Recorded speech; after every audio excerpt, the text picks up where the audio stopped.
Quando a gente fala de independência, o que a gente quer chegar com essa independência, né? A gente quer ser livre. A gente quer ser livre para quê? Para poder escolher diversas coisas, né, dentro do nosso software. E para isso, a Clean Architecture te recomenda deixar as opções abertas, né? Você vai encontrar lá um subtítulo falando para deixar as opções abertas. E o que isso significa, tá? A gente sabe que arquitetar um software não é algo simples, tá? Tem todos esses pontos que eu acabei de mencionar aqui, são a implantação, desenvolvimento, manutenção, a própria parte de casos de uso, operação, né, que uma arquitetura deve suportar. Então, não é algo simples de você levar em consideração todos esses pontos e projetar. Outro ponto, o início do projeto, que é quando geralmente você está planejando, muitas vezes pensando em criar uma estrutura pronta já no início do projeto, você quer resolver todos os problemas no início, né? Deixar pronto para que você só tenha que dar pequenas manutenções, né? Isso às vezes é uma ilusão, né? Na maioria dos casos, na verdade. Então, o início do projeto é o momento que a gente menos sabe sobre o que a gente precisa fazer, sobre o que são os casos de uso que a gente realmente tem ou vai vir a ter, sobre o negócio em si, né? A gente não tem muita informação. Conforme o sistema vai evoluindo, que a gente vai tendo essas informações. Então, por isso que se fala muito de arquitetura evolutiva. O livro traz, né, essa questão de deixar as opções abertas, justamente porque o caminho para chegar na independência é poder tomar suas decisões o mais tarde possível. Essa frase pode parecer estranha, né? Por quê? Você vai decidir, por exemplo, entre escolher um serviço ou um framework para utilizar no teu sistema. Quando você fez essa escolha, você acaba por tomar uma decisão, né? Você está gerando, por mais que você estruture certo, você está gerando um acoplamento com a utilização, né? A promessa que você vai utilizar aquele determinado componente, certo? O quanto mais você conseguir prorrogar as suas decisões, deixar a estrutura pronta para poder encaixar qualquer coisa que seja pertinente, você acaba tendo mais flexibilidade. Então é por isso que a gente trabalha muito com inversão de controle, né? Que aí a gente resolve através de injeção de dependência.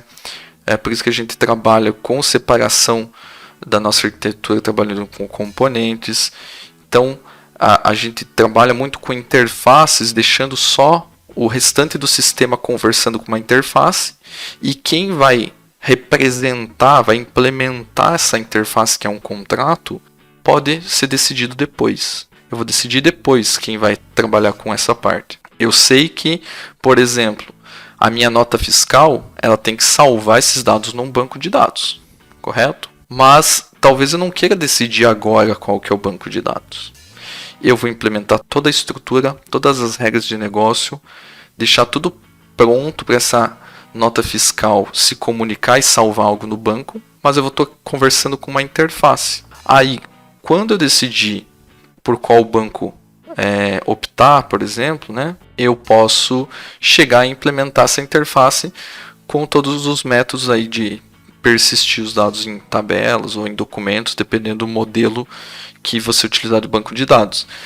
E isso facilita também não só na escolha tardia, mas também na questão de alteração. Por algum motivo você precisa não utilizar um banco, utilizar outro tipo de banco, ou utilizar dois tipos, né? Fazer uma mescla, um vai trabalhar com determinada coisa, outro vai trabalhar com outro aspecto do sistema. Esperando o máximo possível para tomar as decisões, você tem vantagem na flexibilidade. E, reforçando, esperar para tomar uma decisão não quer dizer que você está lá sem fazer nada, não está implementando as coisas, está esperando, né? Você está só planejando e nunca faz. Não é isso.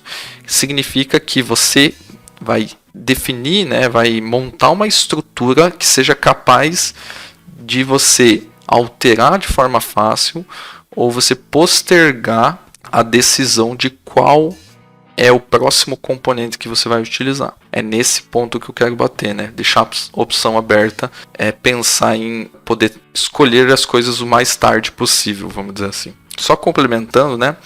Ter essa questão na cabeça de deixar as opções abertas, eu acho que foi uma das coisas que foi o divisor de águas na minha mentalidade de como pensar e estruturar um software, tá? Como eu posso deixar algumas preocupações para depois? Muitas vezes, um sistema muito complexo, você tem que se focar muito na regra de negócio, em como o sistema vai ter que suportar os casos de uso, né?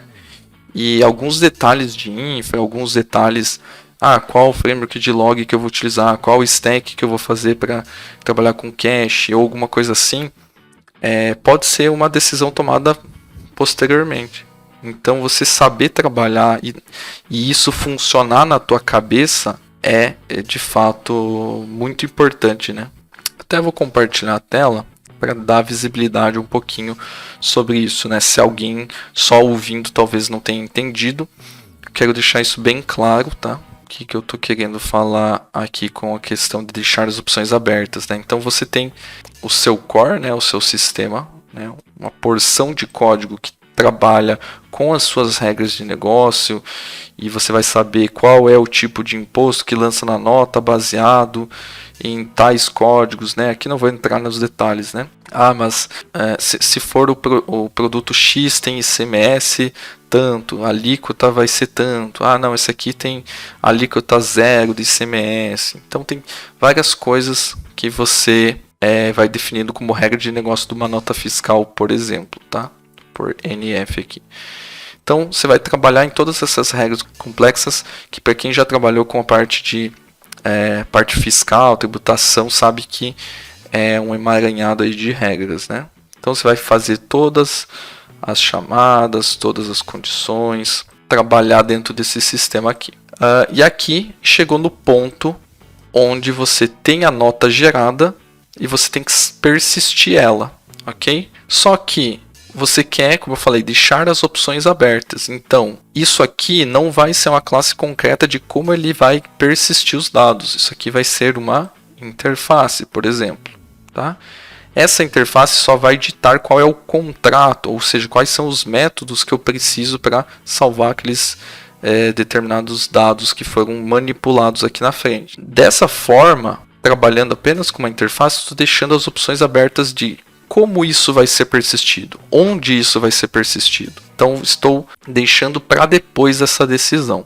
E aí no momento pertinente, sim, eu faço o seguinte, eu implemento um componente, uma camada, enfim, que vai saber trabalhar com essa interface. Ou seja, eu vou implementar essa interface aqui e vou realmente escrever o código necessário para trabalhar, vamos lá, com um banco de dados SQL, por exemplo, para salvar essa nota. Ou, beleza, talvez a demanda que eu analisei talvez seja interessante trabalhar com NoSQL. Então, em vez de ser a camada que sabe trabalhar com SQL, vai ser uma trabalha com NoSQL.